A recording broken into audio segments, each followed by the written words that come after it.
Warning, this radio program has been rated R for ridiculous. All listeners must be accompanied by their spirit guides. You're listening to Haunted Voices Radio.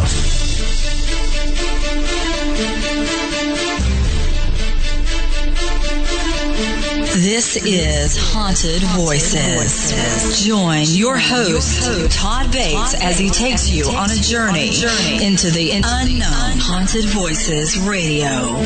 It's a trip into the unknown. Chat with us live where even more interaction is provided. And now, here's your host and founder, Todd Bates.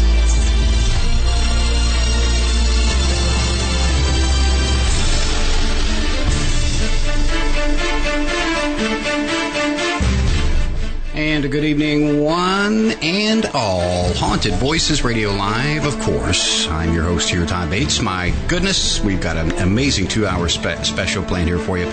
Returning guest Keith Linder is going to be joining us. We're going to be discussing his survival of a poltergeist haunting. And we're going to get in great detail.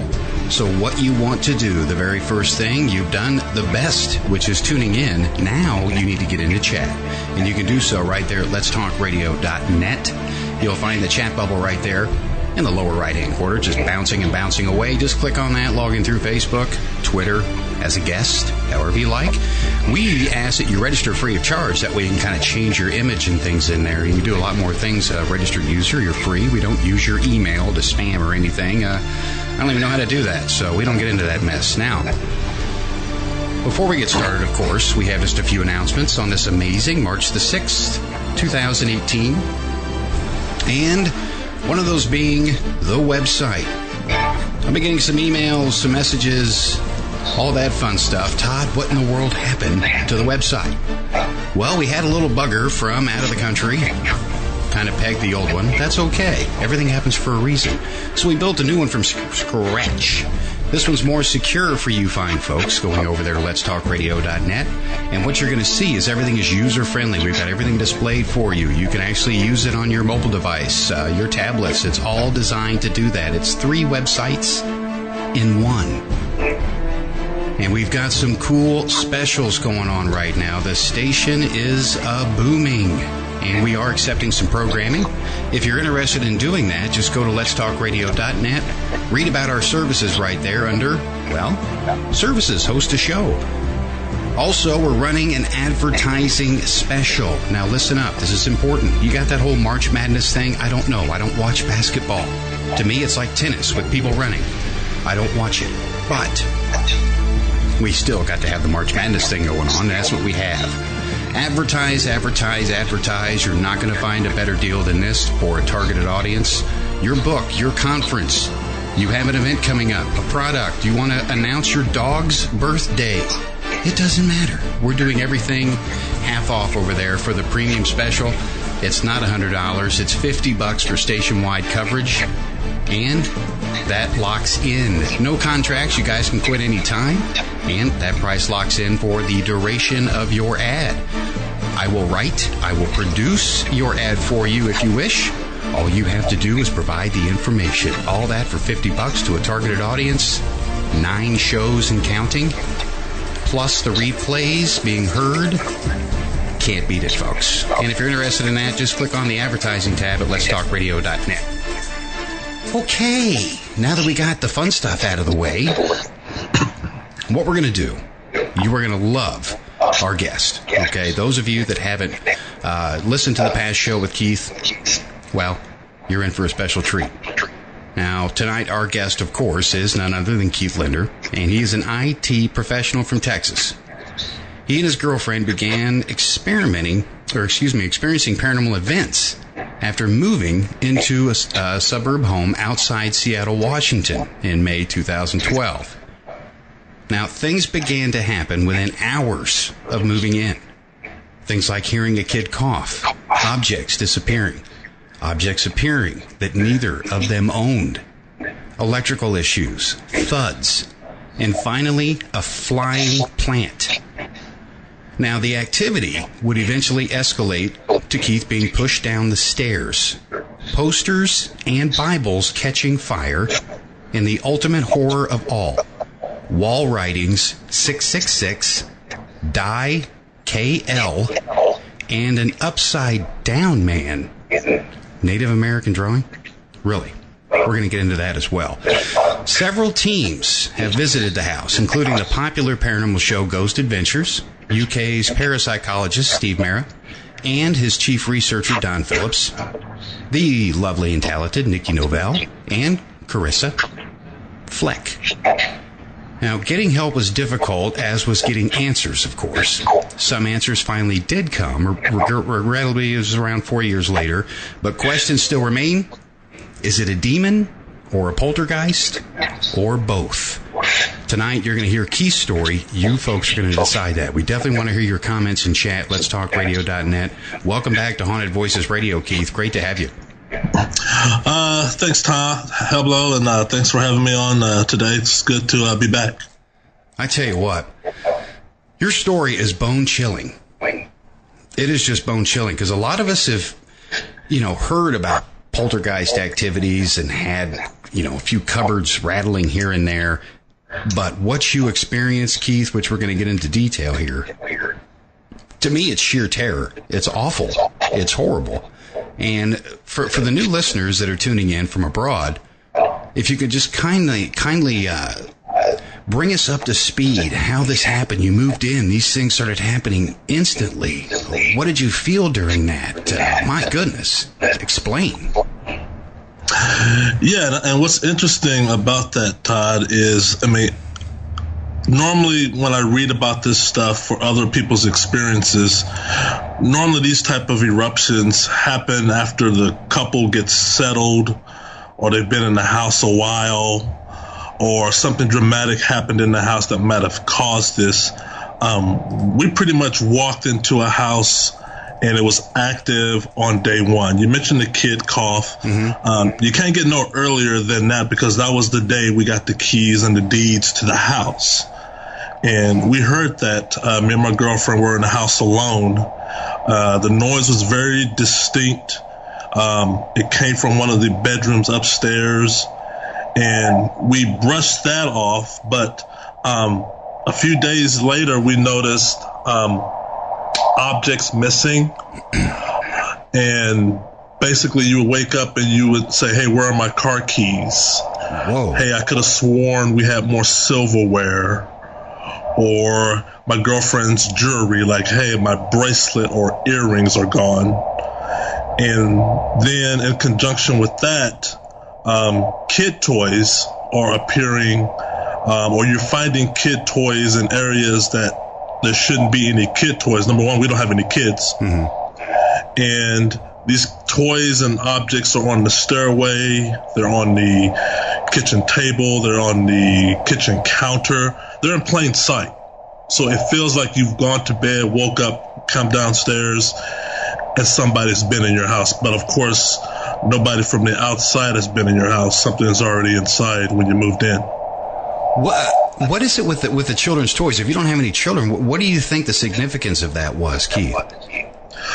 Once we realized that we did have a spirit or spirits living with us, we sort of deduced it down to, our first reaction was a kid ghost. Mm-hmm.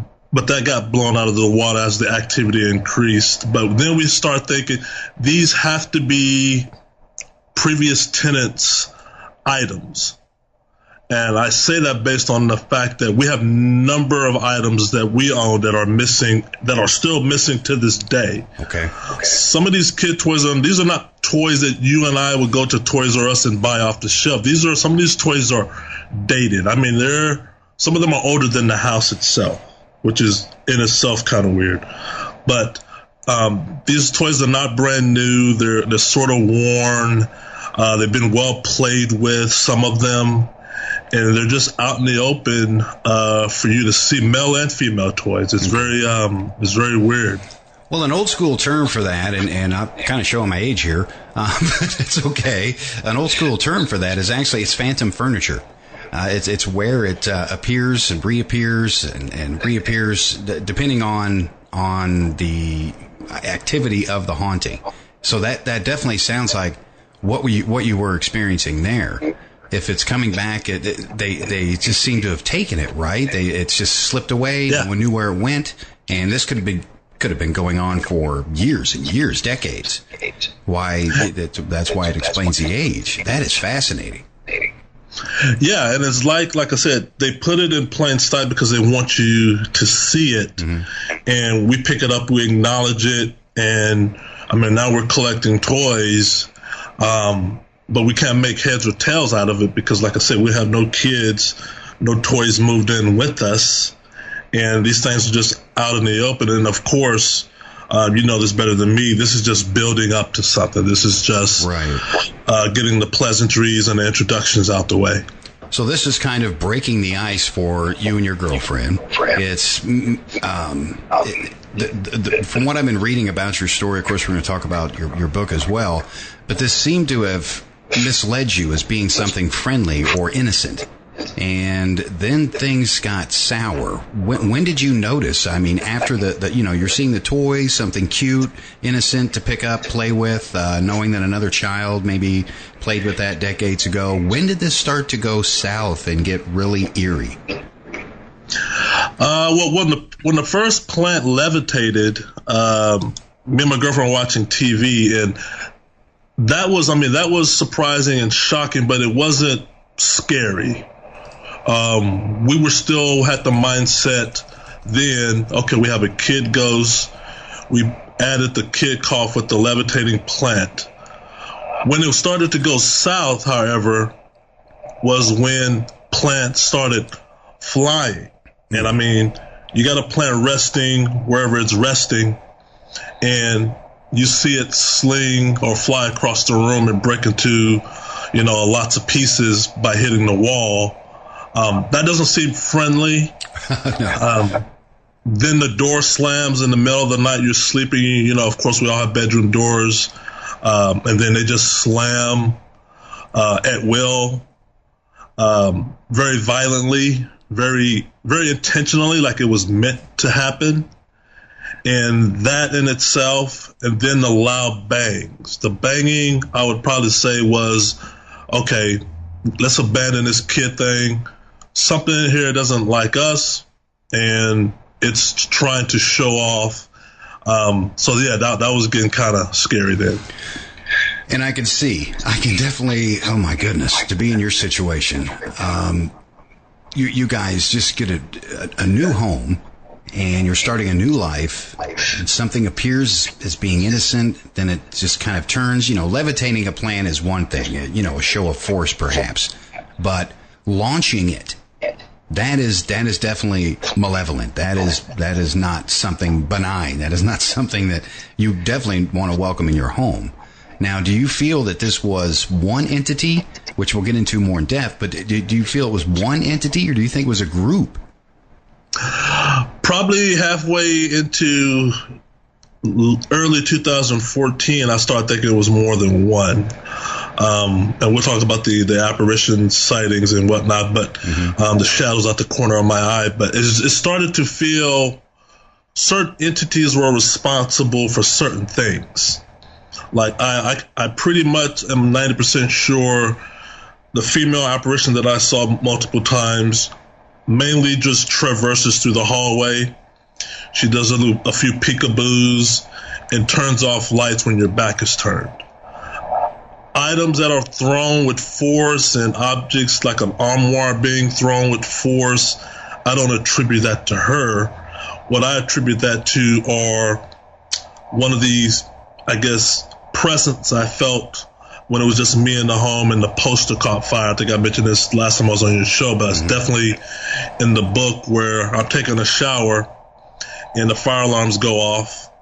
My girlfriend has just left for work, and I run out the bathroom and stand in the middle of my doorway of the master bedroom, and I feel a force run past me. This force, I mean, like I gave the analogy before of like you're trying to change a tire on the side of a highway, on a busy highway, and a big semi-truck zooms by. Great analogy. This force ramps past me on the hallway landing upstairs, and goes downstairs. You hear the pitter-patter on the stairway, and all of a sudden the front door opens wide and slams shut. You don't see nothing, just a front door opening on its own and slamming shut. That is what I think some of them were or are or is. That is mind-blowing. Just to know that, of course, what I want to get into with you as well, Keith, is the poltergeist phenomenon itself. Is it something that's driven by us, or is it an entity? And then we still have to decipher, is this a poltergeist or is this a demonic entity? There's so much to talk about, everyone. And you're going to have some questions as well. What I invite you to do is join us in chat right there at letstalkradio.net. Just hop into the chat room. People are trickling in now. Everybody's getting the kids to bed and so forth. So welcome to the show, those of you just joining us. We are interviewing Keith Linder a second time here on Haunted Voices Radio about his poltergeist haunting survival. Just an amazing story. So you definitely want to pay attention. We're going to be playing some EVP here coming up second hour that he captured as well. Now, Keith, with the poltergeist there, it's definitely escalating. To kind of bring everybody up to speed that are just tuning in. It's escalated now. It was, placing children's toys here and there, and then it levitated a plant. Then it launched the plant. So now you have something airborne. So it's definitely not happy. And the sightings, you're taking a shower and so forth, and all of these different things are just rushing by you as some kind of energy force. Just amazing kinds of things going on in the home. What happened next? What about seeing things firsthand? Did you and your girlfriend both witness these? Was it just you? No, to this day, and this is one of the unanswered questions, is I've only seen, she's been in the house, but only I have seen, I call her the gray lady because that's what she looks like the few times I've seen her. And the first time I saw her, she was standing outside my office. Like I said, she likes to turn off lights. Mm-hmm. So she turns off the light, and you hear that click sound. The light switch goes click. Now the room is dark. I turn toward the direction of the sound, and she's standing in the doorway as plain as day. I give chase. She takes off. Of course, she's not around the corner when I turn the corner. Me and my girlfriend have a conversation about what I just saw, and we're both in disbelief. And then there will be about 3 to 4 more sightings of her in the next year and a half, different parts of the house. Mainly the hallway coming and going, what looks to be from one far room to the other far room, but my office is the dead center of the hallway, so I'm going to see whatever traverses my hall. But no, my girlfriend never saw her. We talk about her a lot. What was very unique is when I finally did get a hold of a previous tenant who lived in the house 5+ years before we moved in, the mom and her son spoke of seeing shadowy figures. They had similar activity themselves before they moved out. They didn't tell anybody, of course, but they spoke of these. I put them at about, I don't know, a foot tall shadow figures that love to hang around doorways and low hanging areas in the house. I've seen those, so it was sort of a good confirmation in a bad way that a previous tenant saw similar images throughout the house when they lived there multiple years before we even got there. Okay, so past tenants have seen these things. Now, at this point, you're probably wondering, okay, we need to get somebody in here to look at these things. But before that, I want to ask a personal question. Did you or your girlfriend happen to get a copy of the abstract of the home to see who the past tenants were, and if if you could contact them prior to getting an investigator out there? Yeah, it took a while. Like I said, we're new to living in a home, and we're new to trying to investigate paranormal activity. Sure. But the internet was our friend, so we went to the internet and started looking for solutions. And the advice given was, research the home, look for the previous tenants, look for, get the deeds to the house, or maybe the layout of the house, the land, when the house was built. And, so we would reach out. I mean, got a lot of dead ends, but it was only lucky that I found her, and it took 2 years to find her. Oh my goodness. Hold that thought one moment. We come back. We're going to get into a little bit more here. We've got a lot coming up here with Keith. When we come back, we're going to be discussing some of the investigators he brought in. What did they find? Don't forget, second hour, we're going to play some EVP evidence captured by Keith. And more with this amazing haunting. Keith Linder is our guest for the next 2 hours tonight on Haunted Voices Radio. Stay tuned. We'll be right back.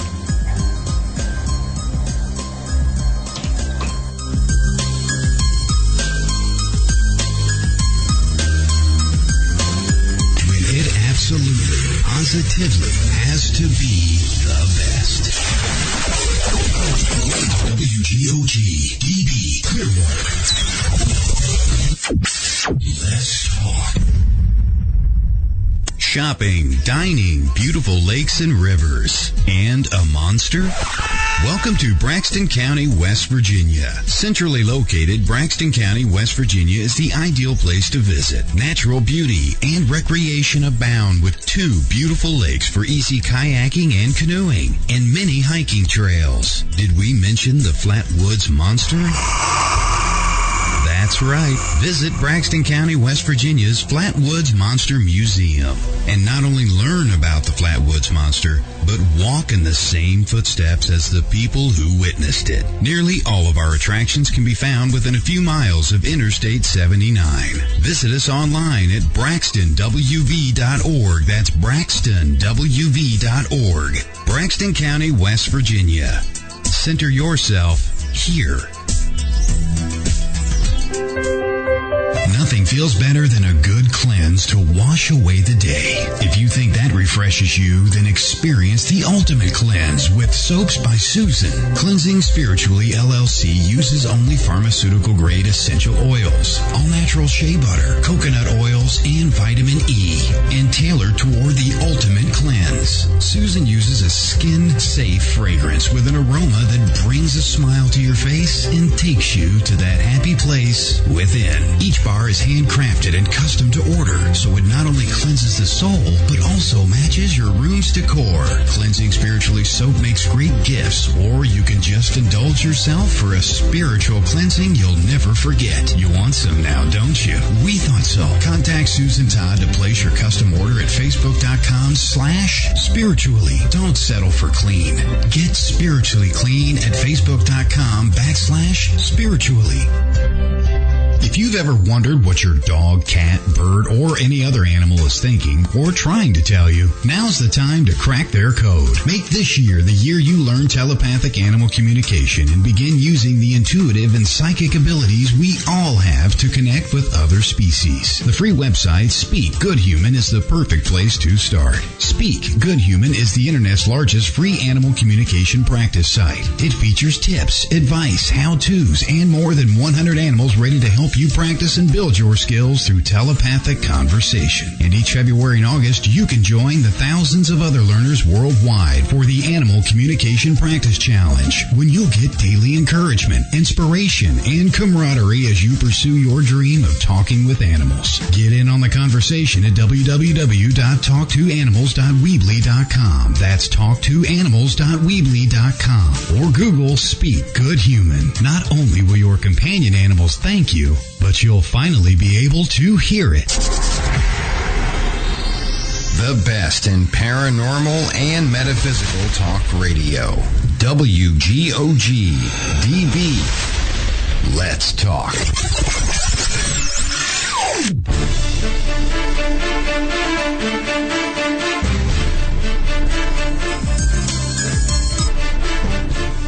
Three minutes past the hour. Haunted Voices Radio Live. Let's Talk Radio. Let'sTalkRadio.net. That's where you want to be. Those of you just coming in here, get into that chat room. Post your question, comment right in there for our guest tonight, Keith Linder. And we're discussing his survival of a poltergeist haunting in Seattle, Washington. Yeah, I've always known that place was kind of creepy. Maybe it was those Twilight movies. Something like that. Yeah, it's just kind of a wicked area up there. But we're going to be getting into that now. Those of you that missed the first part of the show, have no fear. We've got you covered. Everything's being recorded. You'll hear it about 30 minutes after the live broadcast. We'll have that up for you at letstalkradio.net under the past show section, where you can also hear it on iHeartRadio, iTunes, and Google Play Music. all right there about 30 minutes after the live broadcast. Welcome back, Keith. My goodness. We kind of went over rehashing that. I think it bothers you just as much as it does me. This is a very wicked haunting. This is something not a lot of people go through, let alone survive and able to tell about it. A lot of people don't have something to this extent to where it communicates like it did with you, which we're going to get into in detail coming up. You're not going to believe some of this, folks. Is this thing demonic? Is it a poltergeist? Hopefully we get some answers. We definitely need your feedback, so be sure to post that in chat, all capital letters if you would. Now, we kind of went over, briefly about the poltergeist haunting itself and how you guys did some research and digging. Now, I'm sure you wanted to get a team of investigators in there. You did a little work yourself, but it's always nice to have some kind of professional opinion out there as well. I mean, of course, there's no experts in this field by any means, but to have somebody that's experienced that. Now, when did you first contact the investigation teams, and who'd you get out there? Well, the first team that come to the house came almost like it was a 911 situation, because the activity, believe it or not, went dormant for all of 2013 and then returned with a vengeance spring of 2014. And when it came back with a vengeance, it was a Sunday, and massive objects thrown, master bedroom door torn off the hinges, all the upstairs light fixtures in the hallway exploded, and glass and debris went everywhere. And this is all instantaneous. I mean, Tina was watching TV, and I think I was in my room watching a Western movie, but it just comes abruptly, and every minute or every second, something new, to where Tina jumped on the phone and started calling paranormal investigators that she was looking up off her computer. And I was emailing paranormal investigators that I found on the internet, because we wanted to get somebody over here, or we were not going to have a house to live in. So the team did respond. No Bull Paranormal is their name. They're a local team. Lucky for us, they're about an hour away, so they came relatively quickly.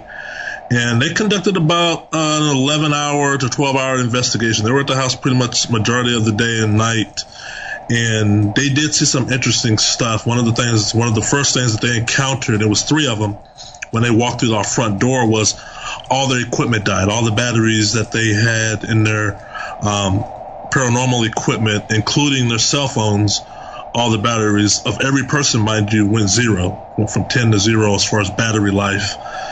And me and Tina have been in the house all day, and the leader of the group says, "Your house is humming. It's making a humming sound." She asked us to stand outside on the patio so we could take notice of it. And sure enough, it was. I mean, it was not a loud hum, but it was a hum that you can listen to once you step back into the house. Goodness.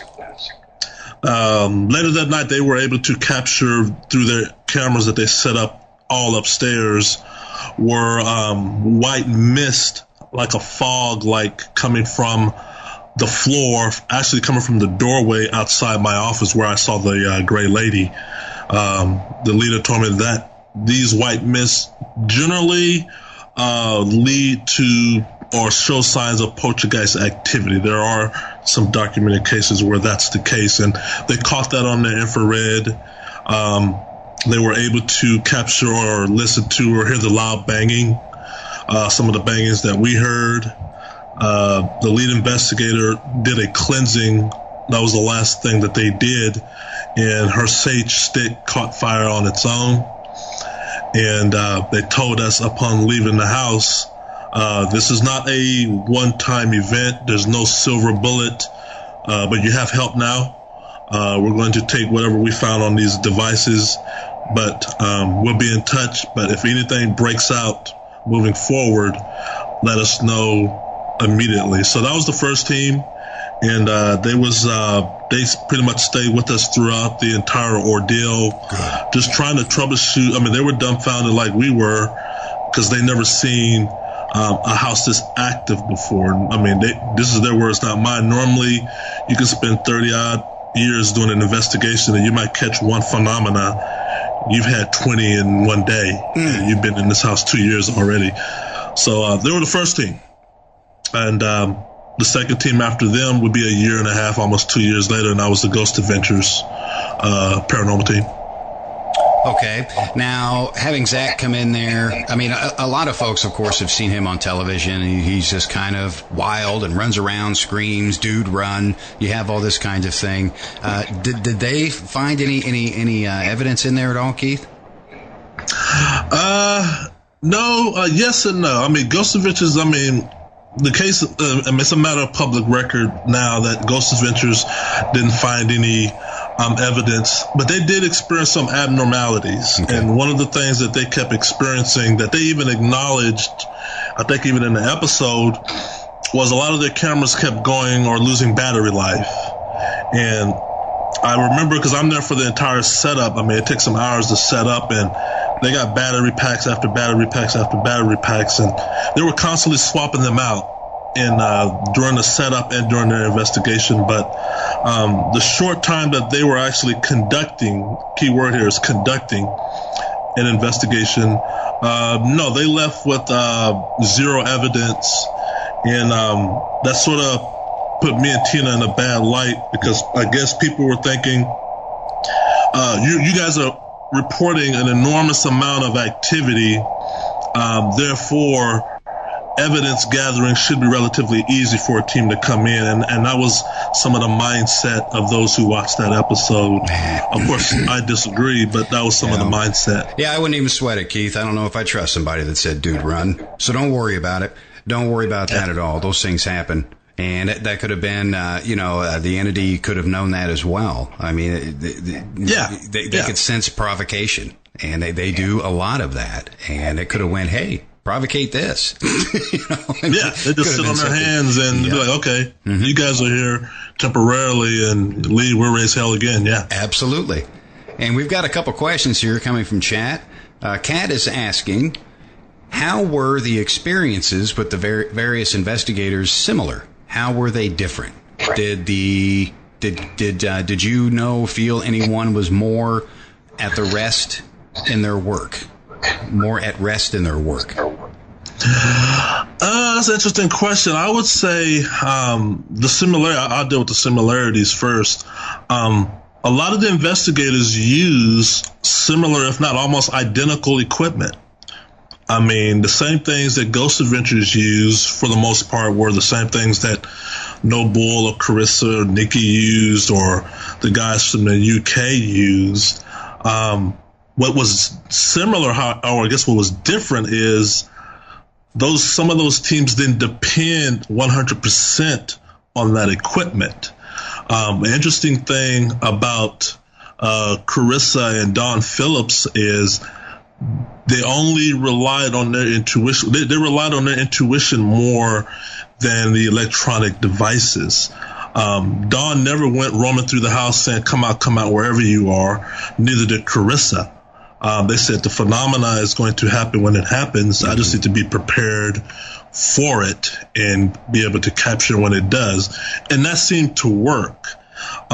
Steve I would probably say, was probably one of the most methodical of all the investigators, him and Niki, that I had in the home, because Steve pulled out a notepad and a pencil and was writing notes and jotting things down for the majority of the time that he was there. And I was impressed by that, because there was a lot of things happening that I didn't even know were pertinent to the case.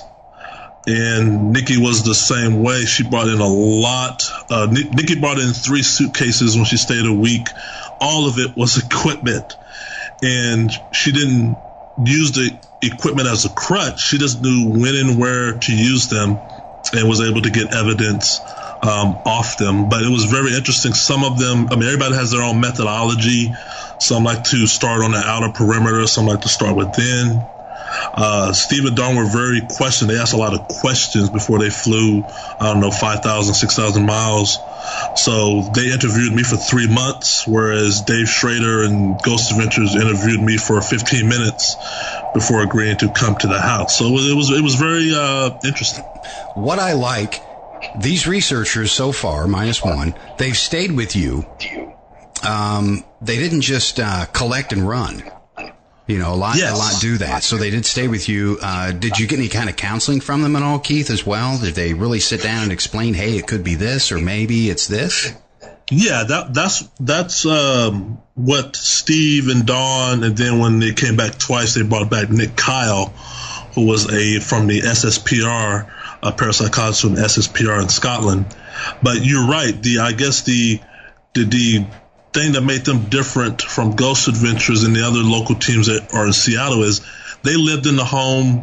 Dawn and Steve stayed 2 weeks. Good. Karissa stayed a month. Good. Niki stayed a week.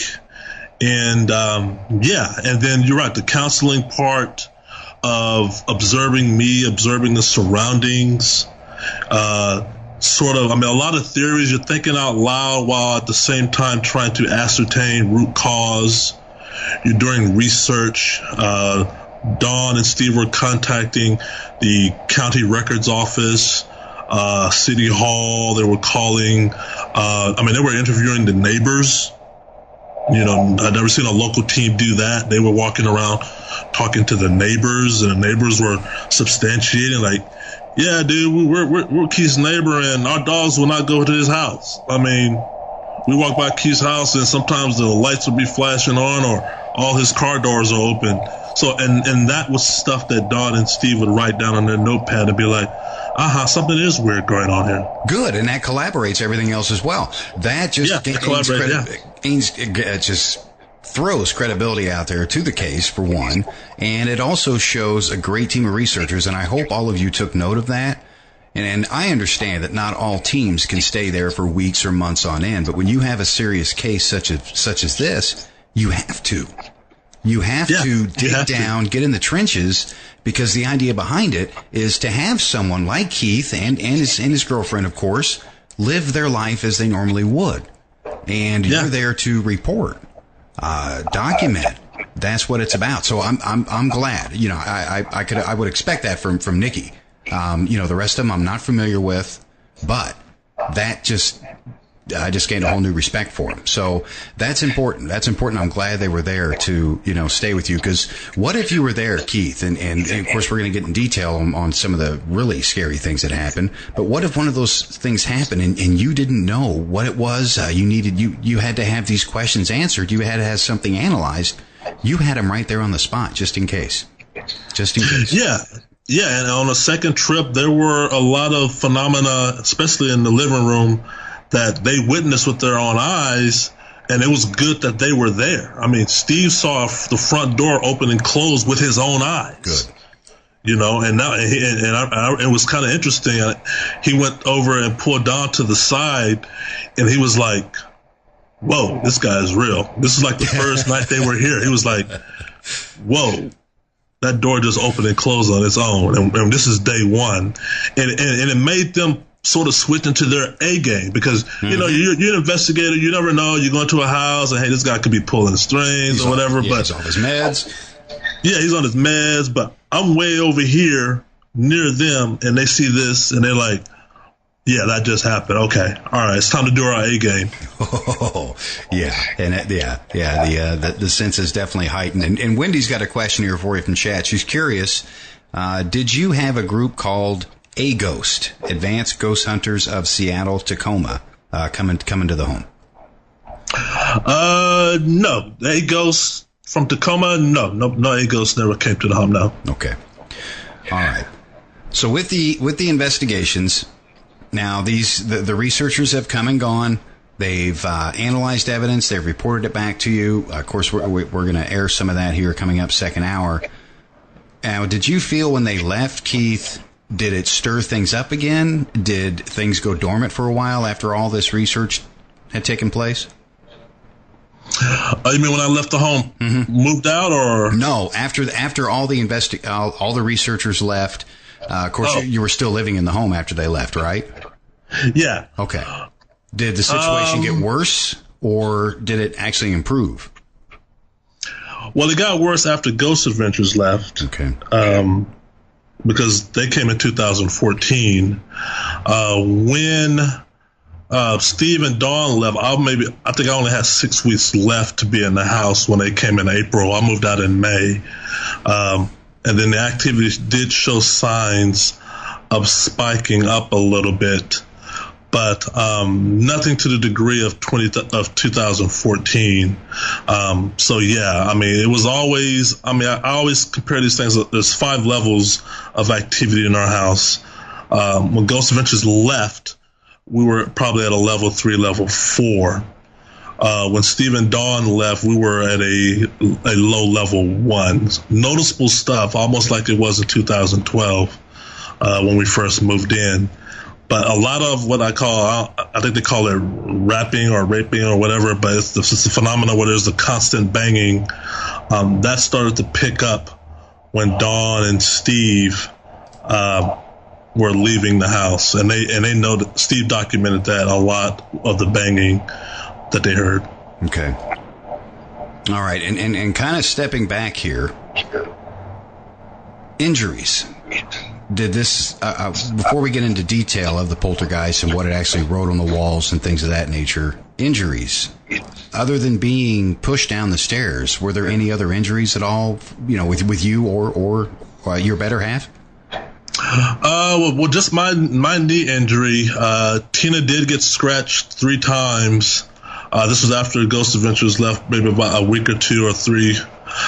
She got scratched. Both arms and both legs. So yeah, those were the known injuries. I guess the physical injuries.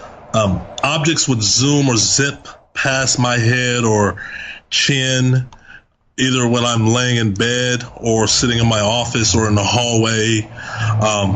They never would hit me directly, but they come awfully close. I started noticing, or this is in 2013 when the activity was gone, little shards of glass inexplicably in places where there shouldn't be no shards of glass that I would step on in a convenient way that would, nick my toe or cut my foot. And I would pick them up and I would walk them over to Tina, and I was like, hey, I remember this glass coming from the light fixture that busted many months ago. We've had the carpet steam cleaned countless times already. There should be no glass in this area. So stuff like that, you can't quite put your finger on, but definitely noticeable. All right, and we do have just a few minutes here before break, but we have one more comment coming here from chat from Wendy. She's asking, any idea why 2014 was so active? What was different from other years?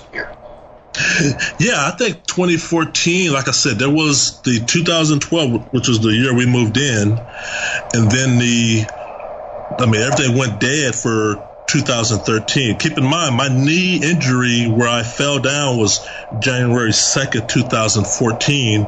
So I was bedridden with a torn patella tendon for 2 months. So where I was restricted upstairs, I was home during the daytime. And that's when the activity started picking up right after my injury, because I'm home during the day. I'm hearing noises that I can't respond to because I'm on crutches. I'm in a cast. And then all of a sudden, here comes the activity. It pretty much resumes where it left off a year and a half ago, and it just comes back in a violent way. It comes back big time. It just lashes out. That's horrible. I'm curious, with all the investigators and researchers coming through there, have you or Tina, have you guys talked to a psychic medium about the house? Has one of them been out there to dig into that at all? Yeah, multiple psychic mediums have been to the house. Local, Don has under his repertoire listed as a psychic medium. Karissa as well. No Bull, the first team to come in. Several teams after them. Multiple have come in. We had shamans local to, this is Snohomish County I live in. So shamans from King and Snohomish County and the other counties in and around Seattle. Because keep in mind the wall writing, some of it was written what we believe to be Native American language. So I reached out to shamans. So yeah, they've come. The house has been cleansed multiple times. The mediums, all of the mediums, the common thing that they sensed a lot when they were in the house, multiple of them sensed a child spirit. Some of them did. Okay. Karissa got a child EVP, the one that says 3. That's a child voice. Others experience something more darker, more, I guess, malevolent, sort of say. But yeah, multiple mediums in the home. Okay. Yeah, because it's important to get, and you covered all angles. My goodness, you've got a shaman in there. It's been cleansed. A lot of things happening in this home. A lot of things. And we barely scratched the surface on this, folks. When we come back, we're going to be getting into some of the things written on the wall. The 666, the upside down man, bone black. What is that? All of these things are coming up. And again, we're talking with Keith Linder. This is a 2-hour special, Haunted Voices Radio. He survived this poltergeist haunting. Thank God he's out of the house now. But has it followed him? All of these things are coming up. More EVP as well in the second hour. We're going to play some of those at the bottom of the second hour, so definitely stay tuned for that. Good stuff coming up. Haunted Voices Radio Live. Let's Talk Radio.net. Join us in chat. We'll be right back.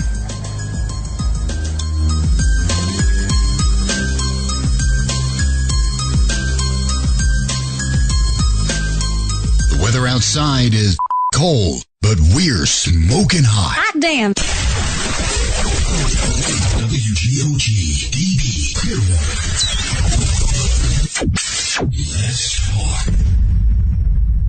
Since 1948, Fate magazine has delivered a one-of-a-kind reading experience, covering everything from psychics, UFOs, paranormal investigations, and more.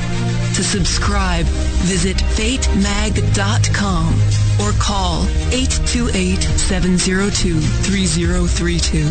That's 828-702-3032. Subscribe and find your true reports of the strange and unknown at fatemag.com. Haunted, a psychic story by author and radio host Ariel Grace. This is not your average book of hauntings. Haunted, a psychic story is written from a psychic perspective and contains true stories and some handy tips. Written in 3 parts, Haunted, a Psychic Story contains chilling adventures, advice from the archangels, and helpful tips used by Ariel Grace to clear haunted homes around the globe. Haunted, a Psychic Story is available on Amazon, or you can download straight to your Kindle. Haunted, a Psychic Story by Ariel Grace. Get your copy today. Let's Talk Radio.net.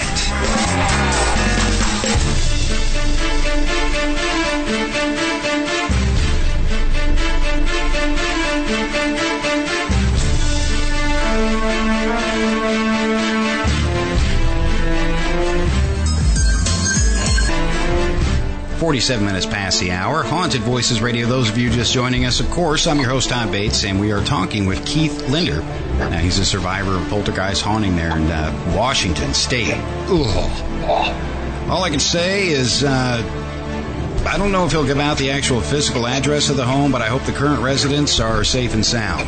This has been some really creepy stuff, and those of you that have missed the first part of the show, we'll have this up on the website, letstalkradio.net, about 30 minutes after the live broadcast. You can also subscribe free of charge to us on iTunes, of course, iHeartRadio, Google Play Music, all those different media outlets right there.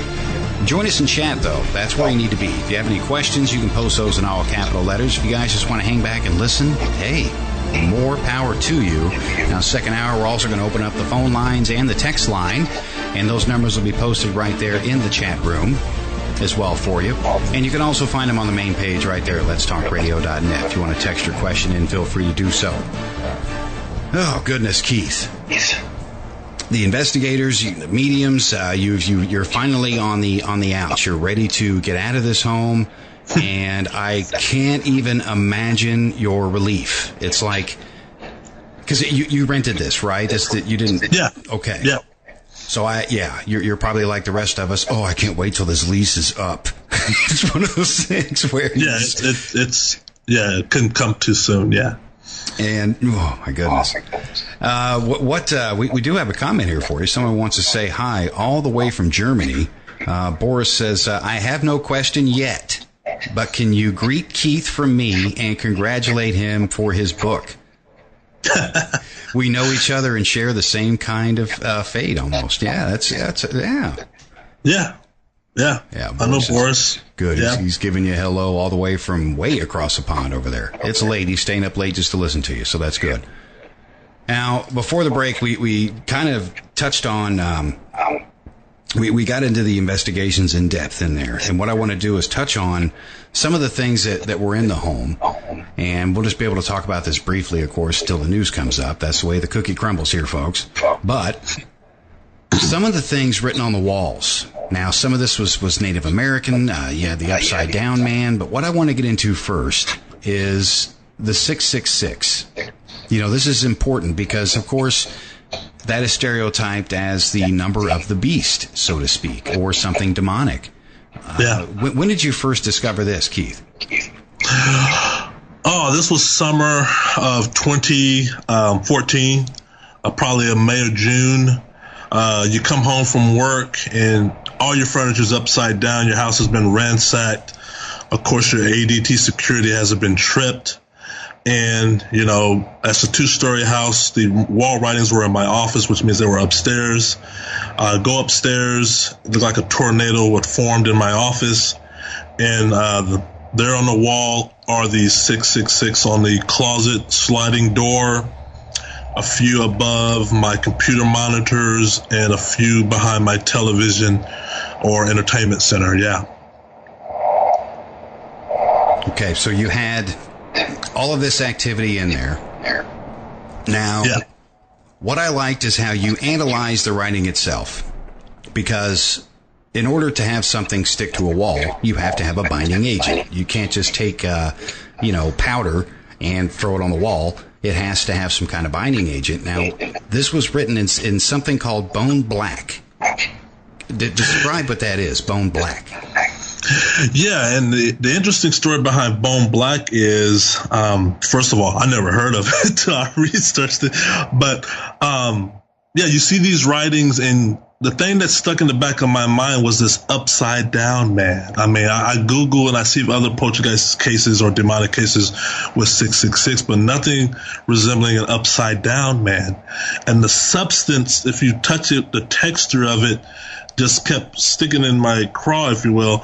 So I chiseled a piece of the office door after Dawn and Steve have left and took it to work. And how that transpired is I work for F5 Networks, an IT company, and I was just having coffee, making small talk one day, and one of the guys in the lab saw my story on the news. And he couldn't believe the story on the news, and he asked me, "What's that stuff made out of?" And I'm like, "I don't know." And he says, "Well, we got a department upstairs that we test paint." And I'm like, "What do you mean you test paint?" He said, "Yeah, we test paint because our product has to go all over the world into other countries, and we have to make sure certain metals and certain materials that are outlawed by that country don't seep in or we get heavily fined." So he said, "If you could bring a piece of it in, I might be able to tell you what it is." So I brought a piece in. He uses what is called an XRF or XRD gun, and they analyze the piece of the door.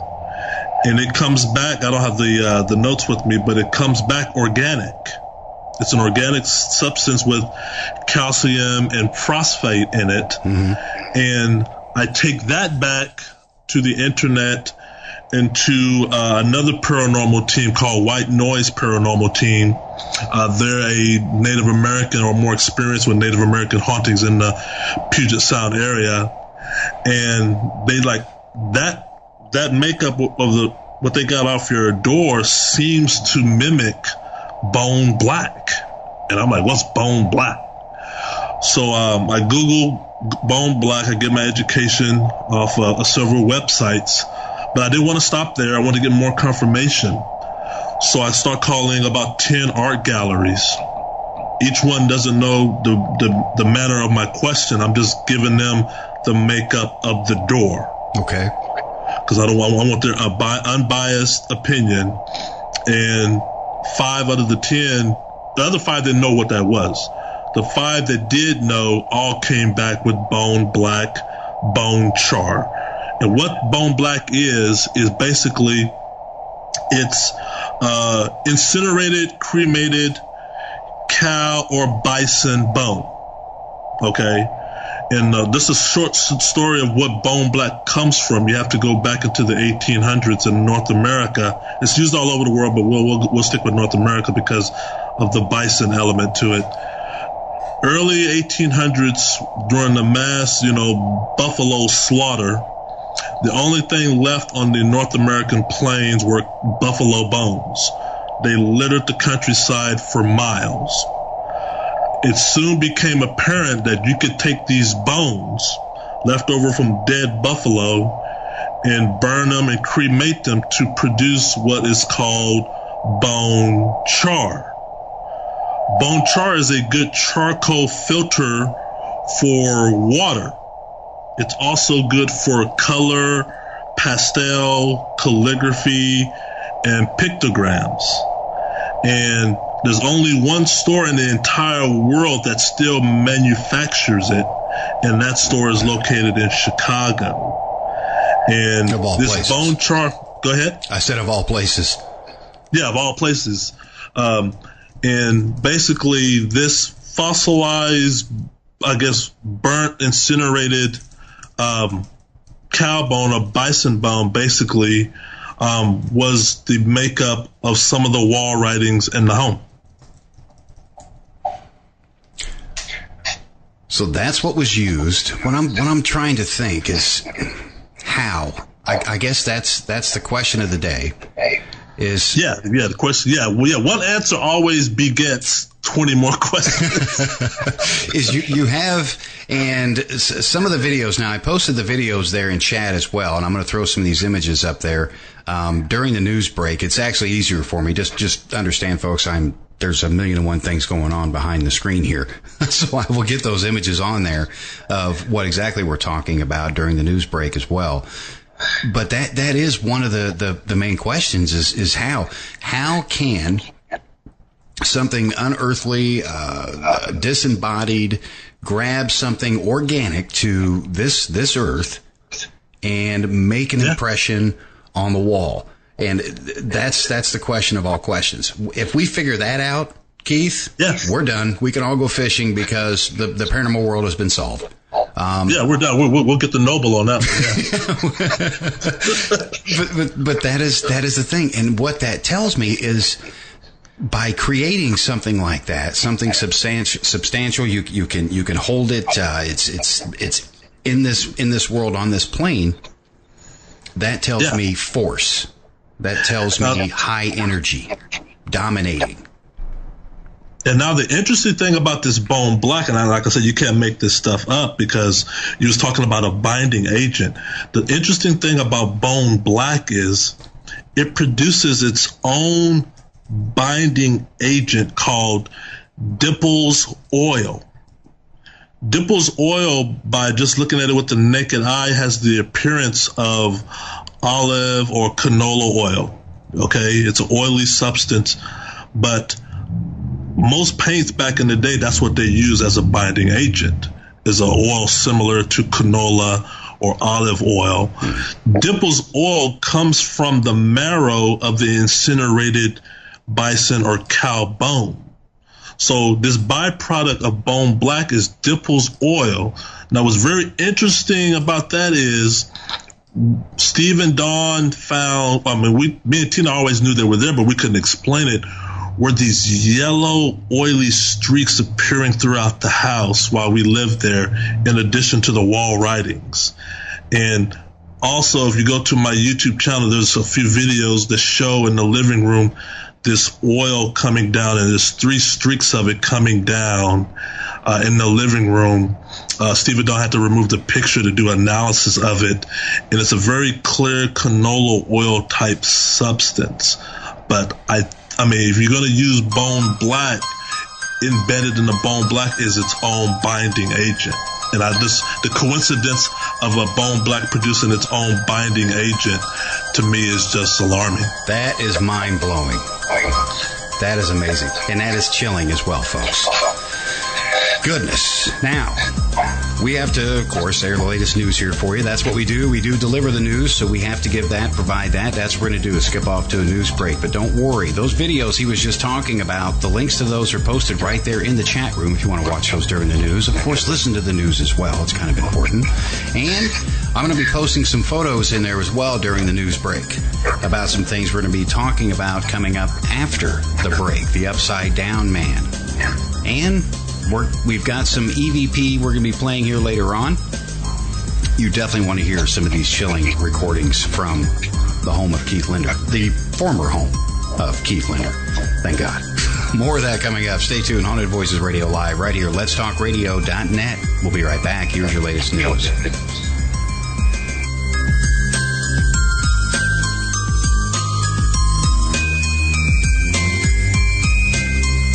Call other talk stations, all you get is, "Hello, we're sorry, but no one is available to answer your call at this time." But at Let's Talk Radio, we're here for the best talk, news, and information 24 hours a day. Hear it here first, or find out about the alien invasion tomorrow from someone else. Depend on us. letstalkradio.net. Another member of the president's inner circle calls it quits. I'm Lee Silasera, Fox News. White House economic advisor Gary Cohn announcing he's stepping down. This has been rumored for weeks. It hit a fever pitch late last week when the president announced that he was going to be slapping punitive tariffs on foreign aluminum and steel. Gary Cohn was fiercely opposed to these tariffs, so it looks like he lost that battle. But I'm told that, Cohen didn't leave because of any one thing. He didn't leave because he lost the battle on tariffs. That he's not the sort of person who would, take his ball and go home just because he lost a single game, that there was more to it than that. Fox's John Roberts at the White House. President Trump tweeting he will be making the decision soon on the appointment of a new chief economic advisor. Many people wanting the job, he writes, will choose wisely. Some lawmakers with concerns the tariffs could spark a trade war. We are urging caution that this develop into something much more dramatic that could send the economy in the wrong direction. Senate Majority Leader Mitch McConnell. The State Department skeptical about North Korea's sudden willingness to negotiate with the United States. The State Department says it wants a full debrief from South Korea before officials decide the administration's next move. Secretary of State Rex Tillerson and the administration say they will continue their so-called pressure campaign, pushing countries to isolate North Korea diplomatically and economically to draw Kim Jong-un into serious negotiations. North Korea says it wants its security guaranteed, though it's unclear specifically what that means. Kim Jong-un's regime has said it wants South Korea and the U.S. to suspend joint military exercises, and it wants the U.S. off the Korean peninsula. Fox's Rich Edson at the State Department. More than 1,000 flights already canceled for tomorrow in advance of a nor'easter that's expected to dump heavy snow from Pennsylvania to New England. Fox News, fair and balanced.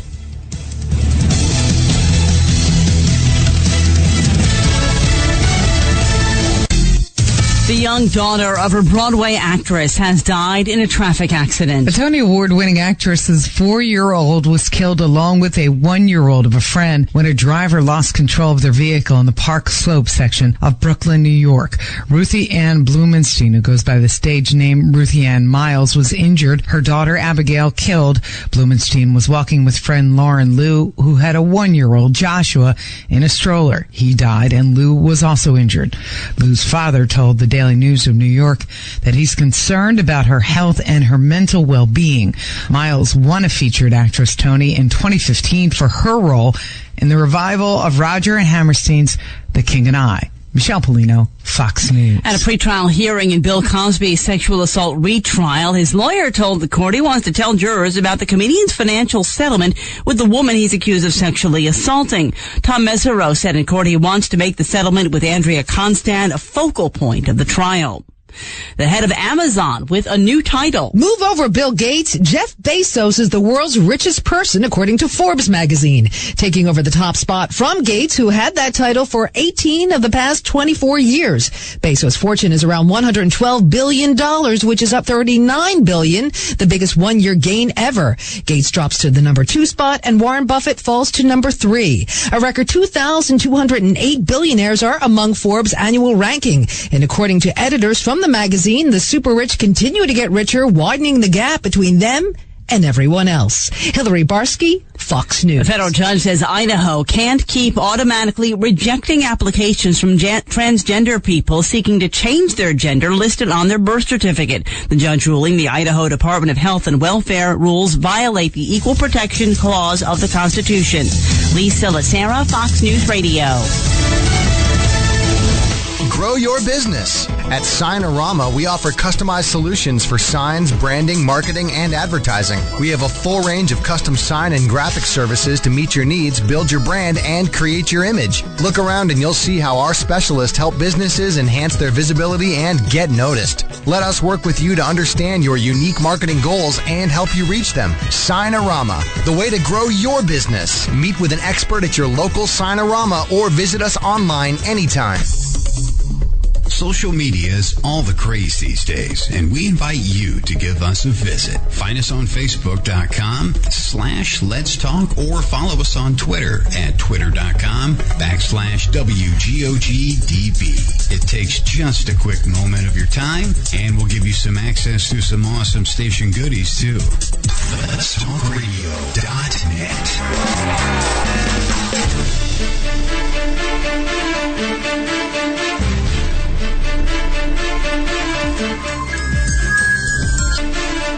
Top of the hour, Haunted Voices Radio has arrived. Welcome to the second hour, folks. And of course, we're having a 2-hour special with returning guest Keith Linder. Love talking to him about this case. It is just an amazing case. And those of you just joining us, we've got you covered. You can listen to the archive about 30 minutes after this live broadcast right there at letstalkradio.net, where you can also find the chat room. Very important you get in there, especially this hour. And you can do so. Just click on the little bouncing bubble down there, log in through Facebook, Twitter, however you can get in there. We recommend you register free of charge, change your photo and all that fun stuff. And join us in there. If you have any questions, post those in all capital letters. And also, what we're going to be doing is opening up the lines for you. Now, we do have a call-in line and a text line. If you want to call in a question for our guest, Keith Linder, you can do so at 727-266-5962, or you can text that question to 727-417-9237. And those numbers are right there in the main page, letstalkradio.net, and being posted in chat, of course, for your viewing and talking pleasure. We recommend that you text it if you like. But call in, first come, first serve. That's how it goes. Now, the first hour, we were talking about the actual poltergeist haunting, the investigators, the mediums being brought in, and we ended it with Bone Black. And those of you that missed what Bone Black is, you'll have to catch the replay. Very interesting stuff. Now, one thing we're going to touch on here is the Upside Down Man. Now, this is something that would really creep me out. I mean, not just seeing this on the wall alongside the 666, which was written on the wall as well, but a man upside down. That has to be something bad. Keith, explain. What is this Upside Down Man? Yeah, so when I started getting the Upside Down Man, I mean, things are escalating because first you had the Upside Down Cross, then you had the 666. Now we got the Upside Down Man. I didn't know what it was, but I knew it meant something. I knew it meant something not good. I knew it wasn't something good.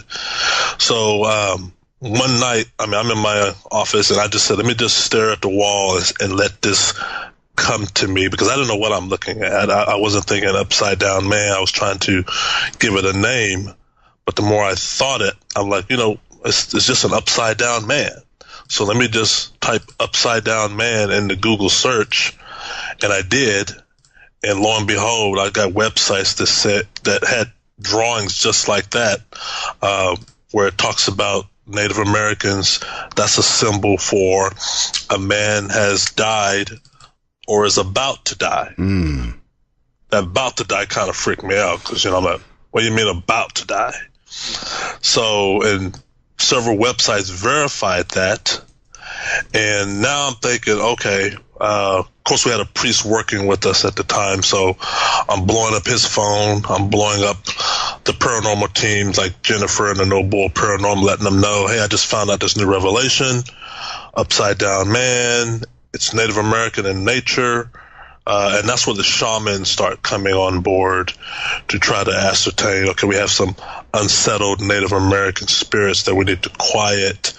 But yes, seeing that, and that went on for about 2 months, the upside down man, multiple times. You paint over it, Todd, and come back a few days later, there's a new upside down man, or more than one now. And soon after that came the DIKL. Mm-hmm. You know, like upside down wasn't enough. It's like, okay, now we're just going to say, put your initials on the wall, which is Keith Linder, KL. And that went on for about 2.5 months as well. So this thing is obviously pissed. It is obviously upset. It's wanting you out, or it's wanting to show force. Yeah. Now, and the observable thing about this is, the attacks first started out broad. Attacks are happening around us. Me and Tina are seeing attacks happening around us. As time progresses, the attacks are narrowing. Then they're happening some to Tina, some to me. Now they're just all me now. Now it's just me versus them versus me, because now the majority of the phenomena has now been consolidated to whatever room I'm in. Okay. Used to be the whole house. Now you're in this room. We're going to haunt this room with you in it. You move to the other room? Fine. We'll go with you. We're going to haunt that room. You got to take a shower? Fine. We're going to haunt you while you take a shower. You got to wash your clothes. You got to run errands. You got to get in your car and drive to the cleaners. Fine. We're in there too. I've had hauntings in my car. Keep in mind the upside down man, the DIKL, those are written in the book because they also took place in the car. Oh, my goodness. And Boris actually just posted a great comment with that regarding the upside down man. It said it could mean the order twisted, the normal life twisted upside down. That's another note. Well, yeah, that's the whole. That's basically the summation of what a malevolent spirit does. Is they turn your life upside down. Up is down, now down is up. Right is left, left is right. You used to get 8 hours of sleep, now you're getting 4. Y'all used to didn't argue with each other, now you argue constantly. Food doesn't mean much to you anymore. We're here, we're not going anywhere. You can bring all the cameras in you want. We're taking them, we're smashing them. That's exactly what it is. I can definitely agree with you there. After hearing what I've heard and of course, reading what I've read, and I want to touch on your book here in just a second after this question I've got. The poltergeist phenomenon. You witnessed it, you experienced it. I want to get your opinion on this, since I can't think of anyone else with more experience to ask this question.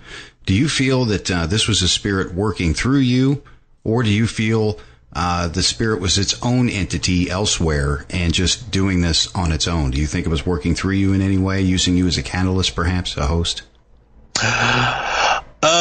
No, I've just seen I've seen more things to point to the direction that these spirits are working independently. Okay. Especially after talking to the previous tenant.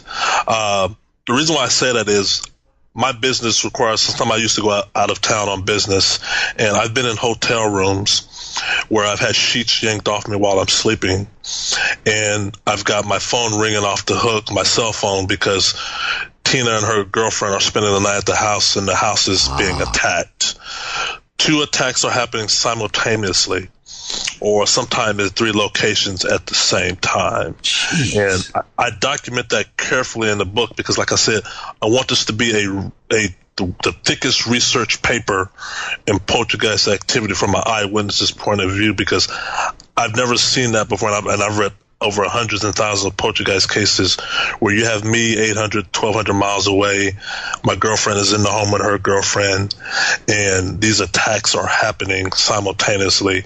They're a little bit different, but they're happening. I mean, they got ran out the house, Tina and her girlfriend, one morning, and that was the same night that my sheets got yanked off my bed while I was sleeping in Spokane, Washington. See, you are living this, and you do document everything. From what I've seen in there and what I've read so far, you are excellent at researching and documenting your findings. And it's very important that all researchers do that. And here you were at the time, novice, And you're doing more extensive research and documentation than half the researchers that have decades of experience, Keith. Kudos to you for doing that. It's important because it helps other people. And that is something that we must do this day and age, is help others. That's why we're here. That's why this program is here, is to help other people. It's not to, gain numbers here, folks. This is to help people. That's why it's been around so long. That's what it does. Now, with that being said, speaking of documentation here, you actually wrote a book about this, and oh my goodness, I can't even imagine reliving all of that and putting it onto paper. Let us know about this book here real quick, while before we skip on to break here. Let us know about your latest book here. Yeah, so the name of the book is called The Bothell Hell House, and subtitled The Poltergeist of Washington State. And it's pretty much everything from 2012 to the time that I move out, which is May of 2016. A constant 4 years. The book doesn't let up. And the reason why the book doesn't let up on the reader is because it didn't let up on me and Tina. Even when the activity died down, we're still depressurizing, if you will, after what we experienced in 2012. And you're right. 60% of that book was written with me still living in the house. The remaining 40% was done after, but I had to relive each story that I tell the reader. I had to let them know. Something was beeping, but each reader, I had to let the reader know that this is what I was experiencing when that lamp got thrown, or when that ironing board flew across the room, or me and Tina are peeking our heads outside of the bedroom door. I had to let the reader know that because we were terrified. I mean, you're terrified at 3 a.m. when our armoire goes flying, but I have to relive that to type that in the book, and that's all in there. And this book is available. Where can folks get it? It's on Amazon. It's on Amazon.com. Google Keith Linder or Google The Bothell Hell House. It's also on Barnes & Noble online. So, it's the paperback version is on Amazon. The Kindle will be out April 15th, the Kindle version. But the paperback is already out on Amazon. And like I said, this book has loads of evidence. There are links to video, to audio, to reports, to other witness testimony. I got the emails from the previous tenant. I got emails in my correspondence from Ghost Adventures, the stuff that you didn't see on the TV show, to let you know what we got told via email and what was showed on the episode are different as night and day. Like I said, I took a lot of notes, and I just kept a lot of things in my head because I feel it's important people understand what it is we lived through and saw. And you can take whatever I've said on your show and other shows and on my book and website. You're not going to find any contradictions to the story. You're not going to find any aha gotcha moments because, and I attribute that to my extensive IT background. I'm a project manager, and information helps and counts in the IT world, especially in the problem solving world. So, it's all there for the reader to see. And that is exactly what you do. And that just dawned on me. You are an IT professional, and that is what they do, document everything. So that is where you already have that going for you. And, oh, my goodness, contradicting yourself? No. I can sit here and contest to that, folks. No problem. He's got my utmost respect for that. Because he does. He speaks truth. And you have to. You have to, because there's so many people out there trying to discredit stories like this. You know, it's almost as if they're upset because they weren't able to research it, or they didn't find it themselves, or they didn't have it happen to them. Come on, people, grow up. This is something that tremendously impacted Keith and Tina's life here. So this is nothing to balk at, nothing to be jealous of. Trust me, I'm sure. No. It's nothing. You did not win the lotto or win what's behind curtain number 3 by moving in a house with a poltergeist. I mean, no. Whoever thinks that, they've been watching too much Hollywood, because there's nothing green after this. No. And on that note, folks, we're going to skip off here to a quick break. We come back. Now, some of these occurrences in the house actually happen on Halloween. We're going to see if there's any kind of significance with those as well with Keith. And also coming up, we are going to be airing some of the EVP captures from the home. All that's coming up. Keith is going to explain those for you, and we're going to play those for you in the traditional 3 times right here on Haunted Voices Radio. So stay tuned. We'll be right back in just a few moments. Join us in chat over there at letstalkradio.net. See you in a few. Of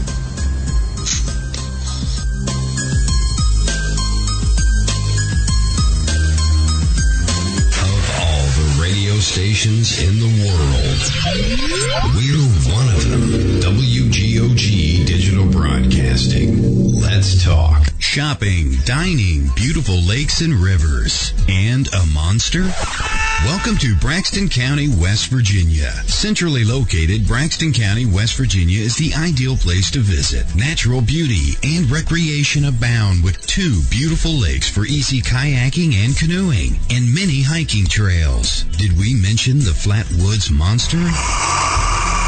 That's right. Visit Braxton County, West Virginia's Flatwoods Monster Museum and not only learn about the Flatwoods Monster, but walk in the same footsteps as the people who witnessed it. Nearly all of our attractions can be found within a few miles of Interstate 79. Visit us online at braxtonwv.org. That's braxtonwv.org. Braxton County, West Virginia.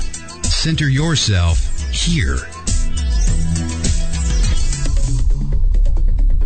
There are thousands of health and beauty products on the market these days, but how many can you say are truly natural? The name says it all. And Naturally by Darla is here to humbly serve, guide, and help to heal all individuals seeking a more natural way of living. NaturallyByDarla.com provides a wide variety of products and services like essential oils, soaps, balms and salves, powerful mists, and ancient healing techniques. Curious yet? We thought so, and invite you to visit our website, naturallybydarla.com, or call 847-334-1580. That's 847-334-1580. Naturallybydarla.com. Humbly serving for over 10 years. Naturally. The Haunted Voices series by author Claire Jim. Not your average romance novels, the Haunted Voices series intertwines romance with ghost stories. Like an addiction counselor and a security guard struggle to free a little girl and her father. 2 lost spirits trapped inside an abandoned mental hospital and spirits of the heart. Want more?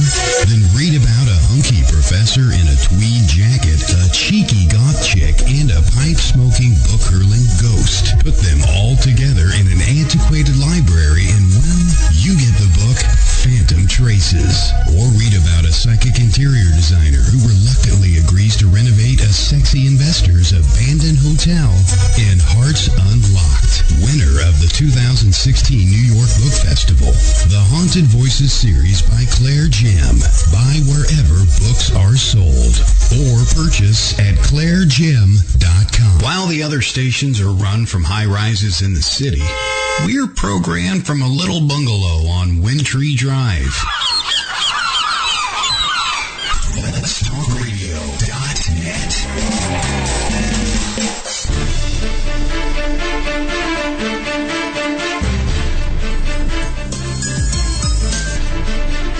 23 minutes past the hour. Welcome back. Haunted Voices Radio here. Now, my goodness, I don't know if you guys have chills going up your spine or not, but I know I do. And then the book's coming on top of it. All that information can be found right there in chat. I highly recommend you get there. Of course, the phone lines are open. We had a caller there, but things may have slipped out. You can feel free, give us a call. The lines are open, and you can do so at 727-266-5962. You can also Skype us free of charge. Just search Let's Talk Radio on Skype, and we'll get you added and get you right into the program. Or you could text your question to 727-417-9237. A lot of sevens in that one. And you can find those numbers right there, letstalkradio.net, and in the chat room. So we highly recommend If you have any questions, to post those in all capital letters right there in chat as well. That way we can get them over to Keith. You guys have been doing great so far. And welcome to the long segment, one of my favorite segments of the entire program. And I've been waiting for this because we're going to be playing some EVP captures from the home. And Keith is going to be explaining those for us, in addition to talking about some Halloween events and how they coincided with the Poltergeist activity.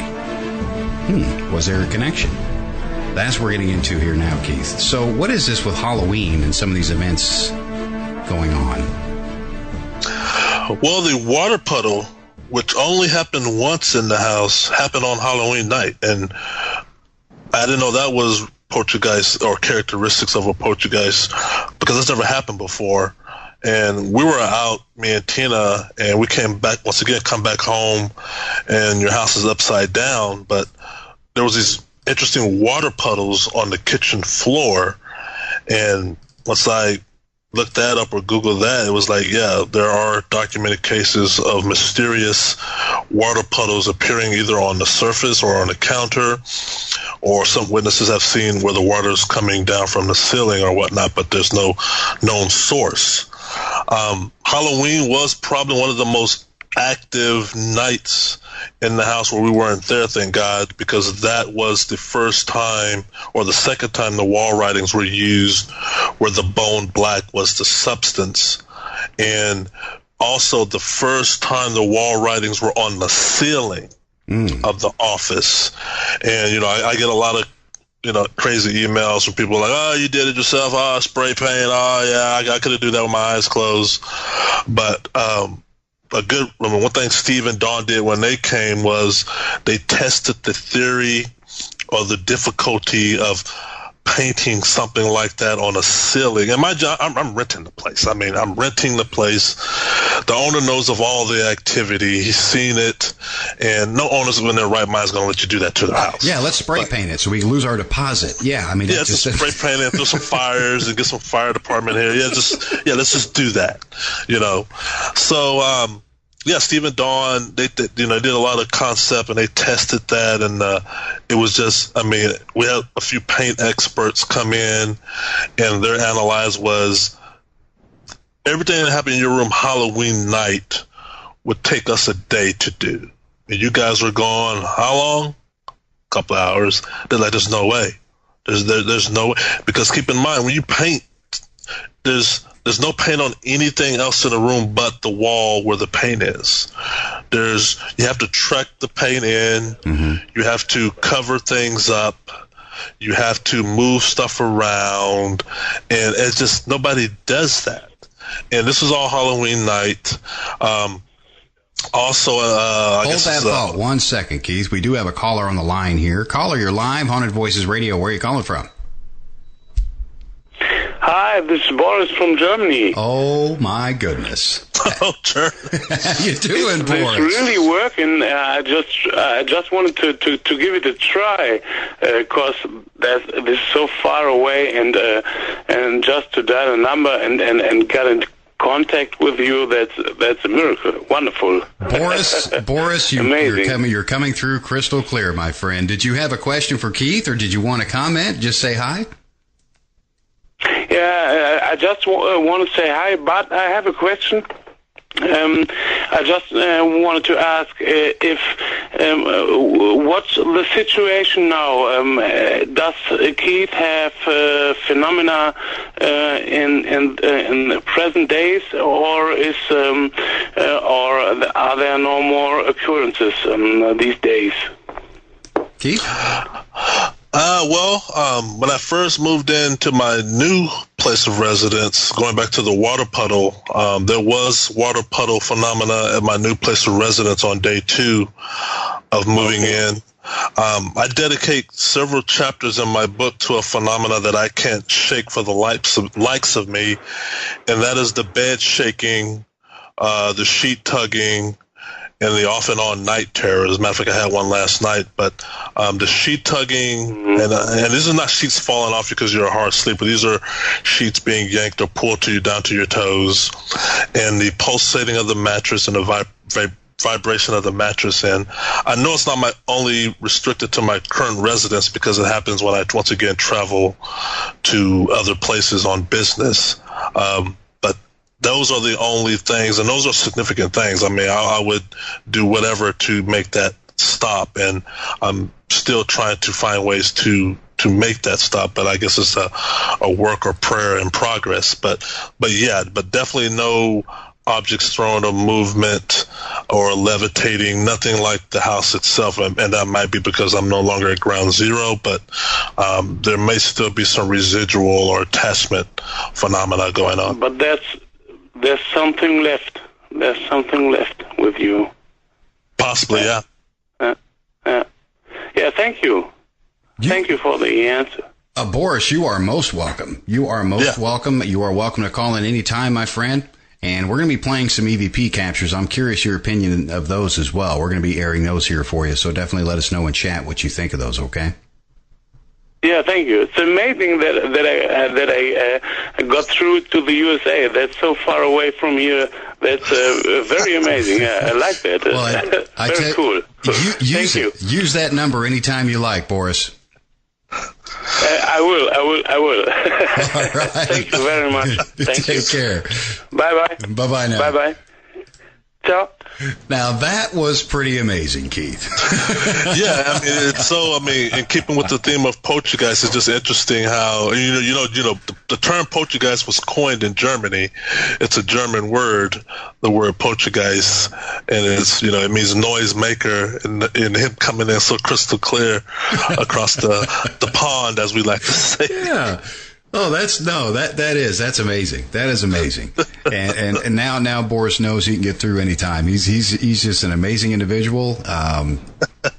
Getting in there, my goodness. Now, what we've got here, we have got a slew of some of these captures, and people have been, when are you going to play? When are you going to play? We're going to play it. Yeah, I mean, it is called Haunted Voices Radio. They do love EVP on this show. So that's why I'm glad that you sent these over. Now, we have a few of these here. What I want you to do is kind of give a brief explanation, there we go, of some of these. I've got, let's see, 5 of them here. Now, you probably, I don't know if you have the numbers memorized or so forth, but I'll just give what they say beside him here. This one says Keith. Okay, well, that's got to be an EVP. Could be either my current location or the Bothell home of a voice captured on a audio recorder of Keith. I mean, it's just a whisper. It could be either a male voice or a female, because I got multiple of them. I don't remember which one I sent you. Okay. But if the listeners can hear it, try to imagine that you're hearing that various times of day. You could be work, taking a shower, mainly sleeping, or at your kitchen table eating, and something just like it's walking by you whispers Keith or Charles or Ben, and that's what this voice is. But most of the time it happens while sleeping. Okay, and what we're going to do now, you're going to hear this. This is placed in what's called an auxiliary deck on the broadcaster, so it's going to be louder for you. That way you're able to hear it. And I looped this 3 times, so you're going to hear this 3 times. So let us know what you think in chat. We'll play each of them 3 times for you as well.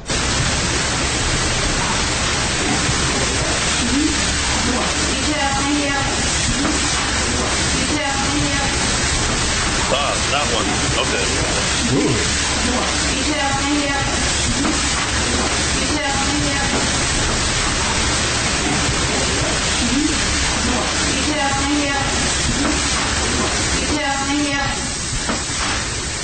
Holy Mary, Mother of Disembodied Voices.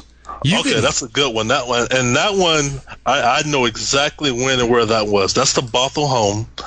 That's when Karissa was living in the home. And you hear Karissa saying, okay, thank you. Mm-hmm. She's paying the pizza delivery guy. I'm sitting at the kitchen table, and we got listening devices in the hallway. We're about to conduct an all-night investigation. And we found that months and months later after they had left. I think we found that when I was already living in the new house, just reviewing old footage. And, yeah, that's a female. It says Keith, and you hear it. You looped it 3 times. Yeah. And sometimes they just cut through the air like that. Of course, we didn't hear it that day, but the sound. There have been times where I heard Keith and I turned my head. And that's a good capture. And I want to tell these folks something here before we play the next one. Is I do this. I've been analyzing electronic voice phenomenon for, my goodness, 14 years. Okay. And I actually put each one of these through audition prior to getting them broadcast ready. And I look at what's called a spirit vocal print. And, that's what I coined the term years ago. A human vocal print, just keep in mind, is going to have like fossils in there, but the vibrations in the vocal cords. A spirit vocal print, like you just heard, where it said Keith, there's no vibration in that. It is simply a white blotch, solid white blotch. Yep. So that is what distinguishes a valid capture from one that may be a false positive. So just putting that out there, Keith, that I did look at these prior. So kudos, my friend. Great captures. Awesome. And this next one here is actually entitled Yep. So we're going to run this one for him. Okay. And then see if you remember this one. In the room with me tonight. In the room with me tonight. Oh, that one. That one got a little cut. That's actually my fault. Okay. We'll move on to the next. Now, this one's entitled I Hear Springs. Ah, okay. Okay. Know that one. All right. We'll go ahead and air this 3 times for you, and then Keith will explain that. I hear springs. I hear springs. I hear springs. I hear springs. I hear springs. I hear springs. All right, Keith, do you want to explain that one for everybody? Yeah, so that came from Steve and Dawn's first week in the house back in January of 2016. And when Steve and Dawn stayed here that week, they left with over 436 EVPs. A majority of them were Class B, Class A. That one was a Class A, definitely. Mm-hmm. And it's an angelic female voice of I Hear Springs. It was very interesting when we caught that one, or when they caught that one, because once again, they set the house up with listening devices, and Steve is sitting at the kitchen counter reviewing audio, and they picked that one up. And yeah, it was a good capture. I was not familiar with EVPs until Steve and Dawn and Karissa and Niki came to the house, because that's something I never did until they came, was try to capture EVPs. I was being led to believe you got to get it on film, meaning you got to get the couch flying across the wall on film. But they took a different approach of hardly not using any cameras, but use a lot of listening devices.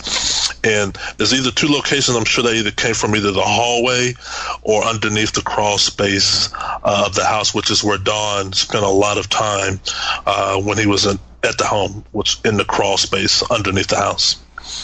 Good for you on getting out there and capturing these, because it can be difficult. It can, because it has to be a controlled environment. You're trying to protect the area, the evidence. You don't want any kind of false positives. It is tough. It's tough to do, and it's something that is pretty rewarding if you do it right and stick with it. And you definitely have a couple of great captures here. And now this next one, this one's interesting. Now this is from an image detector. Explain that's one of my favorites. Yeah, explain this one here before we air it. Okay, this one I think is going to be studied. Hope. For years to come, because if anybody understands my predicament with this phenomena me and my girlfriend live with, is for 2 years we kept bringing in cameras to try to capture phenomena, me and my girlfriend, mainly me, and we set them up and the spirits would destroy some. Most of them they just took. Some of them they would take the power cord or just take the camera outright. So I have a lot of missing cameras that I'll probably never see again. What's interesting about this one is if you listen to it, Steve and Dawn, this is their second visit to the house. One of the motion detectors goes off in the bathroom. And they've got their own listening devices and I have mine. I lay my listening devices in and around there. So I laid mine in the bathroom next to their motion detectors. if I gave you the right file, you're probably going to hear them talking about the equipment that they're either setting up or responding to. But you're going to hear a conversation underneath them of two entities saying image detector. They're trying to figure out amongst themselves. They're having a conversation amongst themselves as to what it is Dawn and Steve are doing. One of them tells the other spirit to take one of those. I'm paraphrasing. It says, take one of those. And they deduce it as an image detector. They're wrong. It's not an image detector. It's a motion detector. Why they're wrong is everything I've brought into the house has always been image detectors.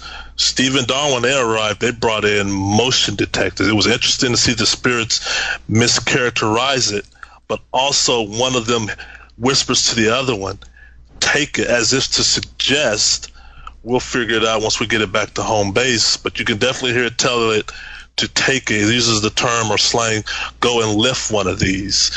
And they've taken a lot of mine previously, so there's sort of like a culpability being admitting to stuff that we don't understand or know, we take and claim it as our own. Nice. And we're going to air that for you here 3 times. Let us know what you think about this in chat.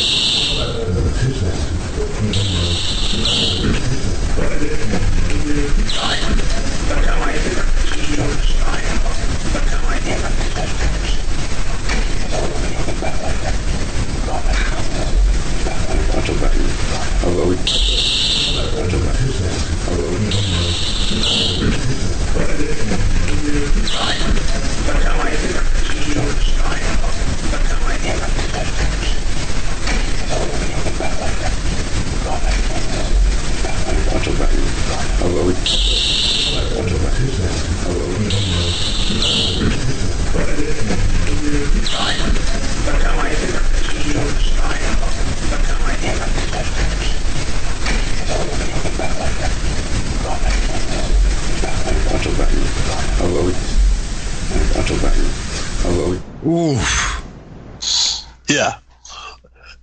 It sort of fades at the end, but you can hear it on the YouTube channel. What he's saying, he's just telling the other one, Ray, image detector. And he says something to the effect, that's the only way it could be powered like that. Or you hear the word cable. He says, go lift one of these. Go lift one of these. Absolutely. That is eerie. That is eerie. Very eerie. Very eerie. Very eerie. Very, yeah. And that blew Dawn and Steve away, and they do this for a living. And just that back and forth dialogue, because 3 months before then, Dawn and Steve got one similar in the hallway where they're saying, it's a camera, it's a camera, it's a camera. And they use the word night cam. And once again, they're talking amongst themselves. And yeah, he's saying Ray. We got a multiple EVPs where one calls the other one Ray. So we think one of them name is Ray because we got EVPs where Ray is mentioned a lot. And I even have a mini documentary on my YouTube channel that talks about Ray and gets all the EVPs where Ray is mentioned. Dawn got a lot of Ray EVPs in the woods when he went into the woods behind my house where the spirits say the name Ray. And they talk, and these are Dawn's equipment. So the collaboration of what's on their equipment and what's on mine is just phenomenal. And you hear that dialogue of image detector. I mean, it's very distinct. You hear the syllables, image detector, image detector. And he says cable. And it says the only way it can be powered like that, you know. And then to go and lift one of these. It was just, yeah, that's one of my favorites. And again, I want to back that one up. I mean, I did analyze that one, looked at it before we aired it, and that is genuine. That is not a human vocal pattern, okay? I know some people may be thinking, oh, that was the investigator speaking. No, trust me, they were in a distance, and the spectral view shows that. It shows them off in a distance. This is something that was right there by a recorder, and it was the same pattern. If there was even whispering, it would have a vocal print of some kind because your voice still has to vibrate even when you're whispering. This was a solid white blotch, and it was pretty amazing to see, let alone hear, Keith. So great capture. Now, we do have another. We may get that here after the break, but amazing job with that. And of course, everybody in chat, they're loving those. Goodness. We just may have to screw up and have you back on the show again, Keith. But we still have some more time here with you. When we come back, we've got about 12 minutes left in the program, folks. So stay tuned. Quick break. We're going to be right back. More with Keith Linder on Haunted Voices Radio Live. Listen to us, the final segment, letstalkradio.net. Don't worry, we'll have the archive up here in about 30 minutes after the live broadcast right there at letstalkradio.net. Stay tuned. We'll be right back.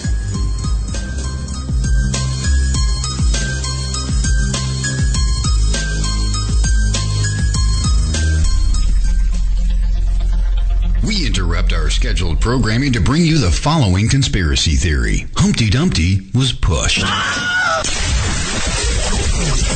WGOG DB Clearwater. Let's talk. Shopping, dining, beautiful lakes and rivers, and a monster?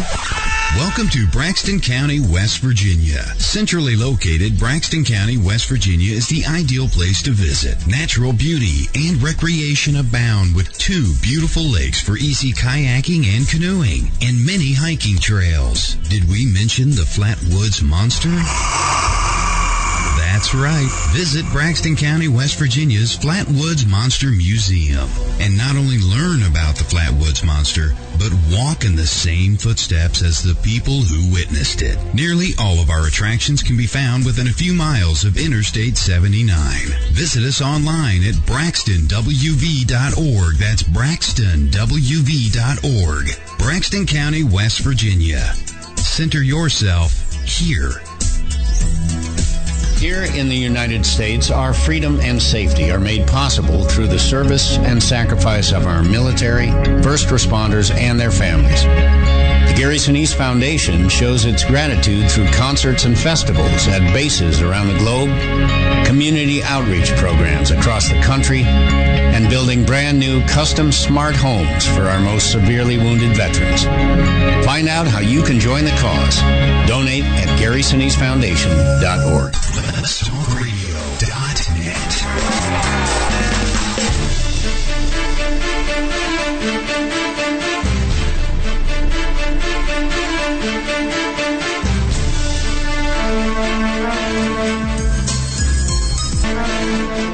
47 minutes past the hour, and you're in the final segment here of Haunted Voices Radio. Of course, want to thank each and every one of you for taking time out of your busy schedules for the live broadcast. We love having you. We love having you tune in. And, of course, we love having you in chat. And we still have a few more minutes here. Don't worry, the show's not over yet. Don't close shop. Don't close anything yet. We still have some good stuff coming up here with Keith Linder. Now, this has been a 2-hour special, and you'll be able to hear the entire 2-hour special in just about 30 minutes after the live broadcast right there at letstalkradio.net. Or you can subscribe to us free of charge, iTunes, Google Play Music, and, of course, iHeartRadio. Just search Haunted Voices Radio or click the links provided for you. Let us do the work for you there at letstalkradio.net. Just click on past shows, click on Haunted Voices Radio. Boom, it's right there. Along with the other programs, which I'm going to go ahead and give some shout-outs right now. We've got an amazing lineup. And tomorrow night, you're going to be having Paranormal Experience with host Kat Hobson. That airs live, 8 Eastern, 7 Central. Thursday night, it's coming. Path of Discovery. I know a lot of you have been asking questions. Right now, the host is ill. She'll be back here shortly, and we'll get that aired for you. That's going to be airing 9 Eastern, 8 Central Thursday nights. Friday nights, we're going to be having a replay of Ghost Talk with 187 PI. That airs live 8 Eastern, 7 Central, followed by Fate Radio at 9 Eastern. Right there at letstalkradio.net. And, of course, Sunday night, the one and only beautiful Ariel Grace hosts A Gang of Girls Radio Sunday night, airing at 8 Eastern, 7 Central. All that good stuff. You can find the full lineup right there at letstalkradio.net. Now, back to some good stuff here. We just completed airing some of these amazing EVP captures from Keith Linder. Now, we do have one left, and I want to get that before I pass the mic over to you. Now, this one is entitled Washington State Haunting, EVP 1. EVP 1. I'll have to hear that one. Okay, EVP 1. That's even better. I like that because it's going to shock us all. Here it is, folks. We're going to loop this for you 3 times, and then Keith can explain this one.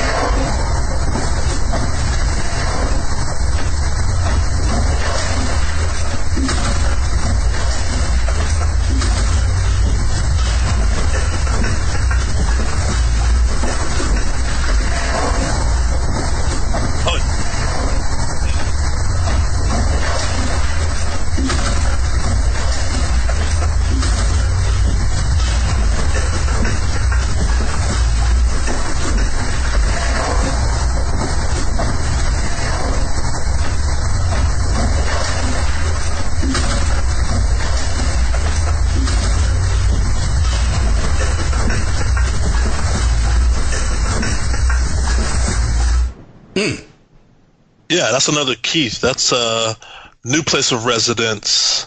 You hear me closing the closet door because I'm ironing, about to head up on the town for the night. Mm-hmm. And there's a video to that one. There's a video and an audio. The audio captures the Keith. Well, they both capture the Keith, but there was called the teddy bear experiment, where I put a touch-activated teddy bear on my bed and put a video camera on it.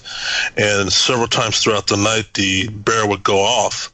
But upon reviewing the video and audio later on, yeah, that female Keith voice you hear, once again, I can't hear it with the naked ear, but I heard it on the audio and the video. And it's on 3 devices. I use 3 devices at once now to sort of proof or overrule the other, and have them in different parts of the same room to see are the spirits close to me, or are they far away? Does it sound louder on one? Does it sound less louder on the other?